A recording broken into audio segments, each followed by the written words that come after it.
Do you consider yourself sensitive? And do you feel like you are taking on other people's emotions really quickly? Then you are not alone. If you're drawn to energy healing or spirituality, then often that is really a huge problem that I see. My name is Dr. Katharina Johnson. I'm a medical doctor turned intuitive healer and spiritual guide. And in this video, I will show you how you can protect your energy and stay within your own field so that you can interact with others and not feel drained so much. So when I do my readings, energetically, I can see the energy and how it flows. And when someone comes to me and says they have problems with feeling too open, feeling like they take on other people's energies and feeling drained after a conversation, then I scan the energy, and usually this is the energetic pattern that I see. So usually the aura, which is the space around you, is very thin and very, very sensitive. Sensitive, I think is the right word. And the other thing is that the energy usually tends to flow upwards. So often the root chakra, which is the energetic center at the base of your spine that connects you into the earth, is not really online. So often someone like this often feels spacey and feels like they're not completely rooted in their bodies. And as I said before, it's very common to not wanting to interact because you feel like whatever you do, you are the one who's listening, you are the one who is trying to help, either really doing it physically but also energetically. And this is exactly what happens then. So when you interact with someone, and especially if the other person is not feeling great, maybe they're having a bad day or they're feeling down, and you, because you are so sensitive and you are fine-tuned into the other person, you listen to the other person and you feed your own energy literally into the other person because your field energetically is not strong.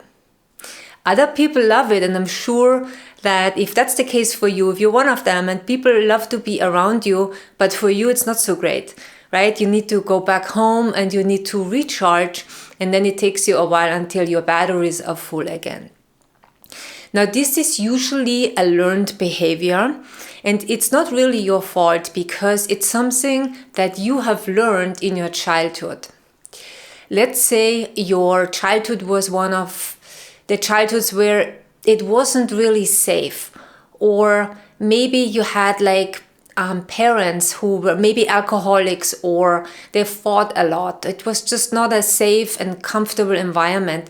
So what you've done is you have learned to energetically scan your surroundings because you needed to know what was happening. You needed to be prepared. And these things usually they all happen on a subconscious level.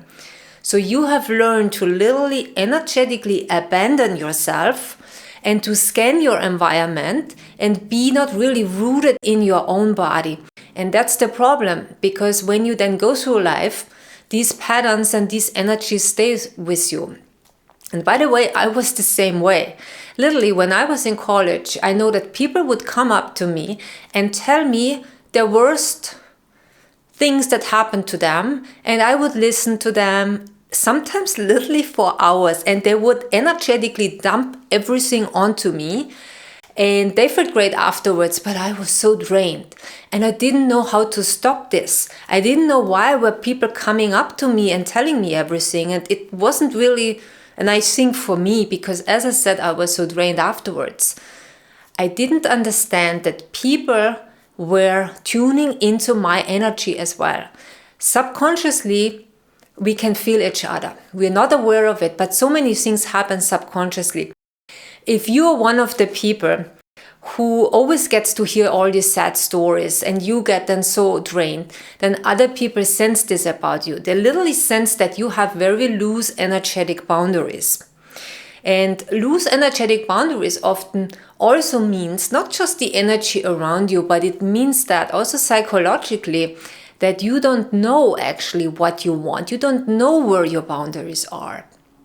And again, often you're probably the person who says yes. You say yes to helping even if you don't want. Maybe you needed a break, but someone asked you, or maybe at work, they tell you or ask you, can you do this for me? And automatically you say yes. And this is a learned behavior. As I said, you probably have not even learned that you can have your boundaries. You don't even know what your own boundaries are, and it's not really your fault. So one thing I would like for you to do right now is to just simply think about, where in your life do you need more boundaries? Is it at work? Is it in your relationship? Or in any other area in your life? Where do you need more boundaries? Often we're not really aware of it until we start thinking about it. So let's start by imagining you need more boundaries at work. It would be nice for you to have more boundaries. And with more boundaries, I not only mean energetic boundaries, even though this goes hand in hand, but also being able to say no. Wouldn't that be nice if you could say no if someone actually asks you to do something and you could say no without feeling bad or feeling guilty? Well, the thing is this, that most of the time we don't do it, as I said, because you've been trained to say yes. You've been trained to be the nice girl, to be that nice woman, and always smile and pretend everything's okay and not saying, no, I don't want this. Usually men have an easier time with this, but this is a cultural conditioning. And as women, we need to be nice and need to be saying yes, but not so much anymore. I really don't enjoy this, and I really don't want you to do this, because the thing is this, we usually do this because we fear the repercussions. We fear that people don't like us, but it's really the opposite. If you always say yes, people won't respect you. It's literally like this. If you do not know where your boundaries are and communicate them properly, people will not respect you. So as I said, the first thing is really to become aware of your own boundaries. And the next step is, as I said, think about where do you want to say no. And then what you want to do is you want to practice. Start with small things. Start with small things, saying no if you mean it. Now here's the thing. I will show you in a moment how you can also do this energetically, because we need to do both things. But if you do this, and you start communicating your boundaries, just know that a lot of people will be surprised that suddenly you say no, because you're the person who always says yes. So you might get resistance at first, but people will be able to adapt quickly to your new boundaries. Having boundaries is really great, and this is not about being harsh, because you can also have boundaries in a nice way. But here is the thing. It's really important to work on your energetic boundaries, because everything's energy and vibration. People are picking up your vibration. And if you practice your own boundaries energetically, it's going to be easier for you, because you don't have to even fight so hard. So the first thing that we want to do is we want to ground into the earth. Now this sounds maybe strange or trivial, but what I tell you is, what I said to you before is that when I do my energetic readings, this is the first thing I see with someone who has problem energetically. The grounding, the root chakra is not literally online. So you can do this with me right now. Regardless of where you are, just simply feel into your feet. Just simply become aware of your feet. And when you bring your awareness onto your feet, your energy follows. Because there's a rule in energy healing, and it says energy follows attention. So bringing your awareness into your feet already helps, being a little bit more grounded. You can also imagine that you have literally a grounding cord right into the earth, into the center of the earth. You can do this with me right now. And then you imagine that this cord comes back up and into your feet again. So you're literally grounded and rooted into your feet. That alone really helps. And you can do this whenever you go into a situation where you know, okay, you need more energetic boundaries. And maybe you've heard about that, the aura, right? We also want to recharge your aura, and maybe you've heard about how to do this. There are different ways of doing it, but a very simple way is just literally closing your eyes And imagine that there is a golden light or a dark blue light. This is very good for protection too. Literally comes down into your field, charging up that energy around you, making it stronger and stronger. And maybe you can literally sense it and feel the space around you. As I said, just simply becoming aware of the space around you helps. Because what I said to you earlier is that in childhood, you learned to scan your environment. You learn to literally energetically abandon you. So you have to bring your field back in. Your field is scattered energetically. So bring it back in. And you can do this with your intention. You can imagine this beautiful color around you and the feet on the ground. Simply doing this is gonna help you already. I guarantee you, if you can stay in this awareness and in this field, people will react to you differently because everything is energy vibration. They're gonna sense it differently. It's definitely a practice. You will get better at it the more you do it. Now here's the thing.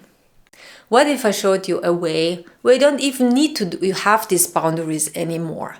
Because you're going to be in such a high vibration energetically that people will respect you automatically. People will know your boundaries. And you will not even be in a situation where you feel like you have to protect your energy. Because let's be honest and real here, when you feel like you have to protect your energy, you're already in a fearful state. It's okay because it's something that you have learned.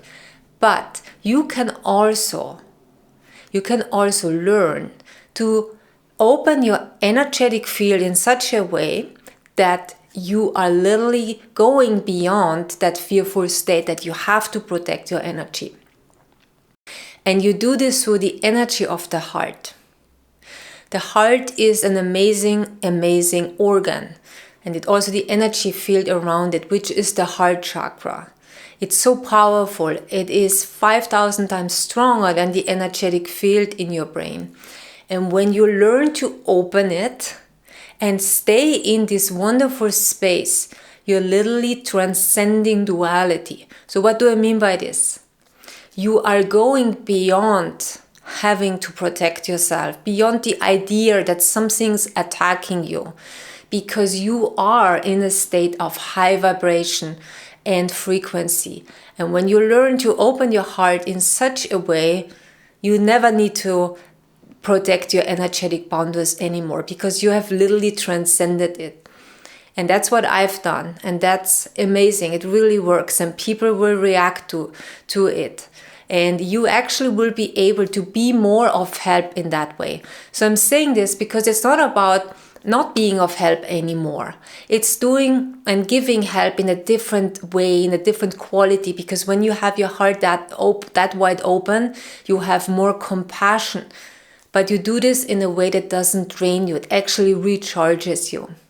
And if you want to know how to do this, then join me in my free online course where I'm going to teach you how to do this.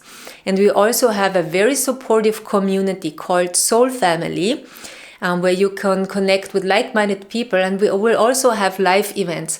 It's all free, and if you want to sign up, you can find that link at the comment section, the first comment, and I would love for you to join, and I'm gonna see you inside Soul Family. Thank you for watching. Much love and bye-bye.